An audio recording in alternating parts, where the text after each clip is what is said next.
Hello everybody, well, welcome back to the Dion Gaming channel, and let's just get right into it because we will want to talk about the Amii Monument and the use of it in here. Now, if you actually knew me, if you actually look at the balance of after release or something video, then you'll know that I am not an advocate for Amii at all or anything like that.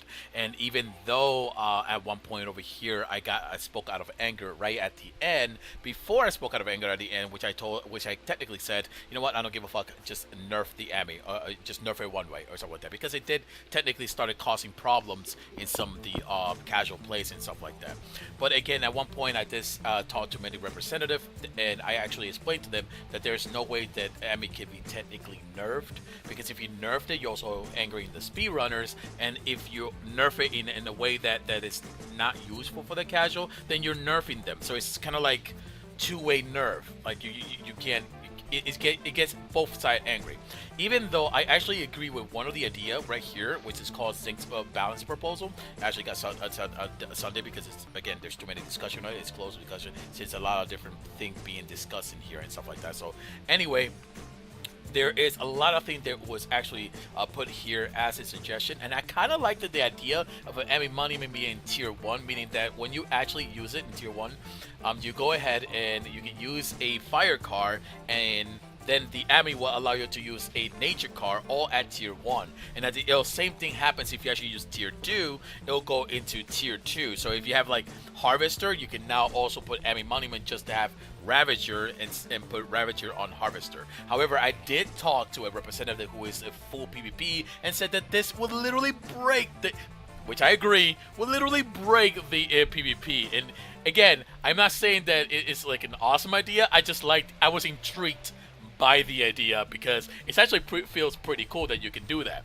But it would technically means that a lot of players would rush for that in PvP, and now they have two type of color decks which will literally go crazy in those matches. Anyway, let's actually jump into the Amii Monument here. It says this building provides a monument just like a fixed monument location, but it allows you to change the orb color with less power cost and time. Destroy the building requires 100 power, while this will just take you up to 10% of 106 to 140 at a UI 3, which means upgrade 3.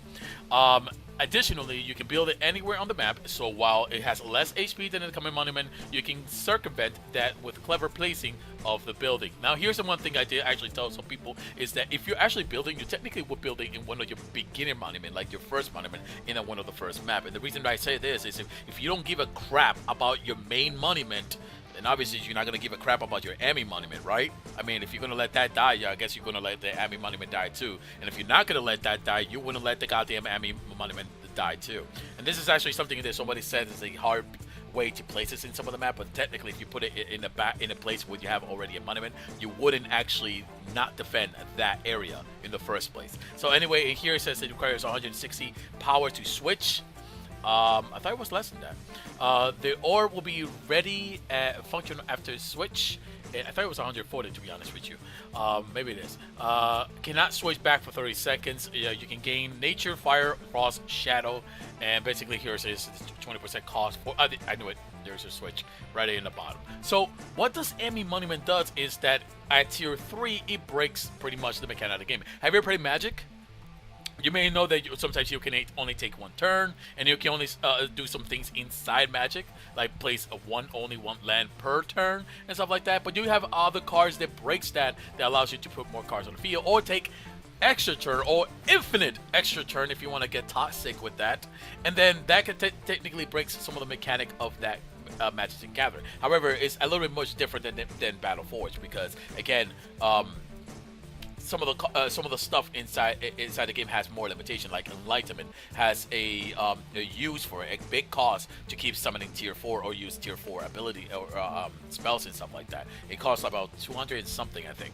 So anyway, Amii Monument pretty much breaks the mechanic of the game in that sort of sense and makes it very easy for two things, for speedruns and for casual. So this is the reason why it's really hard to try to nerf Amii Monument, which I was all approval to remove it as a casual, but again I understood that as a For the future, for the betterment of the game, you technically still have to think about the speed run and the casual. Unlike speedrunners who only fucking thinks about themselves and not the casual, I actually think about them and myself as well, and that's the reason why I technically said leave Amii Monument alone. I even said the same thing for LSS and for the Bataria, but again, since he actually one of the players is going really hard, top player or something like that, speed run, it's going harder with the LSS. I'm going hard to hit the Bataria next.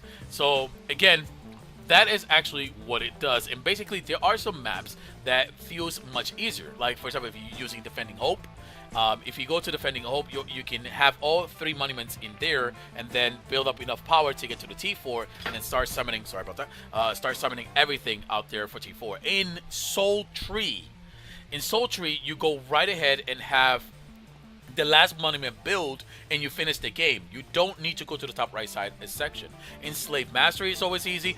Any map that you have, even Behind the Lines, where you technically have 2 monuments, one in the middle, one on top, 3 basically, if you don't count the one in the middle, one on top, one on the bottom to collect, and then you have to go on the top left side, which there's an Abomination and a Skycatcher that you have to destroy with tier 2 units before you can actually claim that monument. But again, you can actually use Amii Monument on the bottom and just start summon tier 4 and finish the whole game. So Amii Monument is something that makes it easy. And though there are a lot of players out there who would say that Amii Monument may take a slot, all I had to tell them is one thing, and a lot of players has switched to this and confirmed that this is actually better.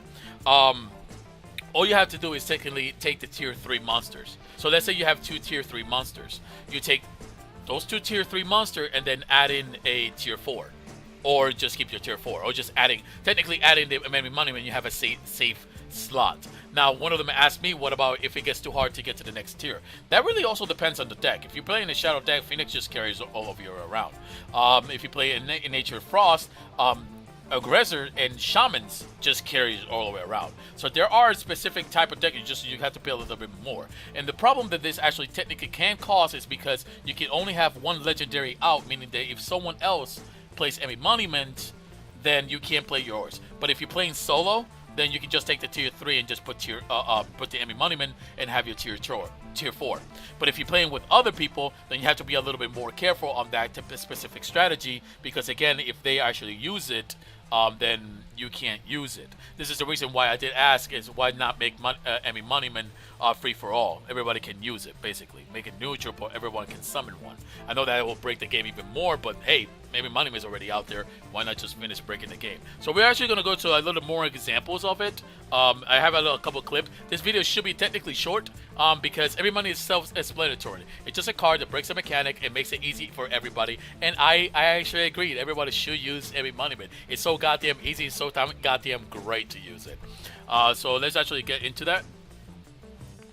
Starting on this area, we're going to actually go for the RPVE one. If you're RPVE, then you know that once you reach tier 3, you don't have to go to the tier 4 depending on the level they do it. This is tier level 9. But again, this is the bandit one, which is also easy, not really needed.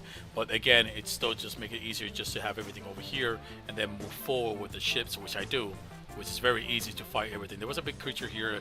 I just cut it anyway, but I have one of my ground unit on top of that. You can see the rifle cultists and stuff like that, and I moved that one to the left. This actually was a video where I was showing about the Lost Soul Spirit ship on another video and stuff like that, but I wanted to put it over here because this actually does revolve in RPVE. Sometimes you will find some maps, maybe some Lost Soul, that is very hard to get to the next area, and maybe your partner does not want to give you his monument, and then you have to build it. Now again, it did happen at one point where I actually wanted to use the Amii Monument instead of stealing his and stuff like that, because it's always better to ask permission. But again, it always helps. Here's something that actually happens to everybody. It's not just going to happen to you, it's going to pretty much happen to a lot of people. If someone else actually used the Amii, and during this time I only had 2 orbs, and I was actually helping somebody else, basically the person asked the other person, can I have let me have your monument from T1 to T2, so you can have tier 3, and then use Amii Monument and then start trying to finish everything, while the other side are starting to claim their thing. So again, on the bottom right side, bottom left side, you will see the blue part, and that's actually me. I claimed that, but I'm also helping the top area get his tier 3, and then I help myself get tier 3, and then he gets tier 4, and then I'll get tier 4. That's technically the normal way to play it, but again, some people just wanted to finish it very quickly, so you will have sometimes when somebody else use Amii and they will rush in, and that's something also you can do. It's just it will not feel very nice for the other team who has not prepared a proper defense or something like that. So I advise that you give them a warning that I'm going to finish the area so they can have a proper defense. So let me actually jump into this part right here.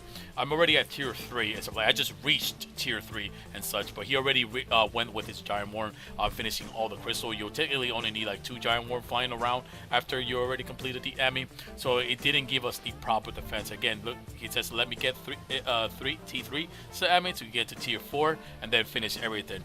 Out here it says I tell him that I'll try defending while he is getting his tier 2, where I had the birds coming back for the first wave. Then after tier 2, I got my tier 2, and then I helped them get his tier 3, and so on and so on. This is not something that's going to happen, but again, it does technically make the map extremely easy, because you just go from tier 2 to tier 3, and then from tier 3, use Amii and go to tier 4, and just pretty much finish everything. We're gonna jump on one of them that I already said before. This is actually Soul Tree. This is technically on Expert. And basically all you have to do is, once you actually finish the whole aspect of the areas that, the objectives, you just summon this monument, and look, on the top right side, that's technically what you technically have to cleared in Esper mode. You clear that, and then you get to summon the last monument to win. But again, you can just skip that by just using an Amii Monument, and something that the speedrunner actually do a lot. Again, here's another one, which is the behind the lines. Basically, you have the tier 1 there, tier 2, tier 3 right down here, and then you have Amii on the back side. But what I'm showing right now on this point is basically I'm trying to show where are all the other monument. And again, right here and then right here on the bottom left side, they'll have also monument. But again, it makes it quite easy to just get to that 3 spot, and you don't have to use any tier 3 summon or anything like that. Just use Amii and have your, if you're going easy, you just have ships with some recycles and stuff like that, and then you technically finish the game pretty easy with that. The next one that we have right here, this one is the specific of Twilight Encounter, but it really doesn't need to. You don't need to ever go tier 4 or something like that. But again, if you actually use as an example, just to prove a point, if you use Amii, you just go straight to tier 4, and then you pretty much finish the game much easier. It's not needed. You can actually use this specific map. You can beat it with a goddamn starter deck or anything like that. But I'm just trying to show an example of what the Amii Monument does.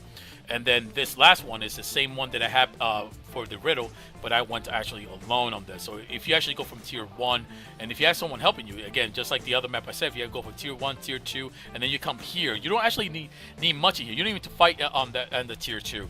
First tier 3, I'm sorry. When you get to tier 3, you just walk there, you claim the wells, and you claim the monument, and then you just summon the Amii Monument, and that's it. And you just pretty much start finishing the game and stuff like that. And that's actually what makes it easy. Now, this actually is a card that the speedrunner really loved, and I actually did defend it.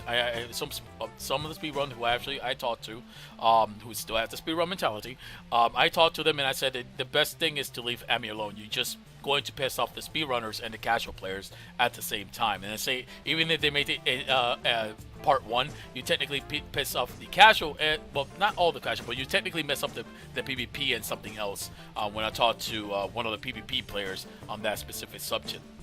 But again, since sometimes speedrunners don't really goddamn care about casual and they think they're actually relevant, I think I'm just going to go ahead and still fight for a nerf on that, because again, I guess I should also stop caring about the speedrun and what they want and stuff like that. But in all actuality, I think many of the cards should be left alone in my personal opinion.